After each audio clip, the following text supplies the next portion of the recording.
Yeah, I guess I'll give you a sidebar question again. So my other question, man, as far as like retirement and, people that lack the financial literacy here, I guess if you can give us an idea, you don't have to necessarily have to give us exact numbers, but a ballpark range.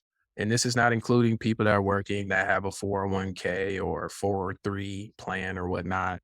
But ideally, with your earnings from an employer or whether you're self-employed or whatever, how much should they probably save if they're on that road to retirement? Yeah, good question. So it would depend on a couple factors. So like number one, it would depend on what they mean by retirement. Because for some people, it could mean like completely like leaving their job or their business and then just having passive income and literally not doing any work at all. And then for other people, it could be like transitioning to like a part-time role, but their income still increases or is what it is right now. And then for other people, it could be like they're still consulting, still kind of working, maybe some part-time job. They're still kind of busy in retirement, but they've just retired from their current role. So that's the first step. So I would get really clear on what they mean by retirement, like what's important for them. And then after that, I would want to know like how much they'd want in retirement, how much income they'd want. And there's many different ways of like tracking this. Some people say like, or some people would recommend like 50% of your current income. Some people say 75%. Some people say 100%. And then and then after that, you'd have to account for inflation, right? Because if somebody's going to retire in like 5 years, then you can say, all right, well, I make 100,000 now. I'll be fine with 50,000 in retirement. But then if somebody makes 100,000 now and they're going to retire in 30 years and they're fine with 50% of retirement, then they would have to figure out a way to make $100,000 a year in retirement because of inflation.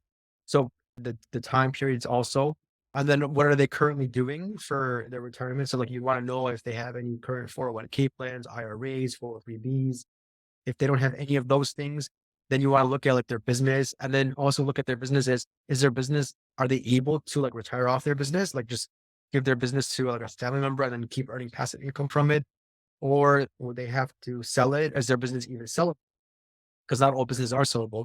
If the business is sellable, then that could be a retirement source. In retirement, they could turn it into like an installment sale where they sell the business and the business that the new owner pays the former owner like a mortgage almost. So they finance it through them, or even an annuity that you can like annuitize your business so that way the new owner pays the former owner almost like a pension, like a monthly income for the rest of their life. So then you would want to identify all those things to think of like how the business owner could retire. And then as far as like how what percentage they should allocate, again, it all depends on everything I just mentioned. I would say like a general saving tip, maybe like if I were to just generalize, I would say like 10% of your income, your gross income would be like a good number to save, whether it's for retirement, whether it's for really anything. So if you can just like save 10% of your income, I think that's a good start there. And that'll open the doors for other things you want to do.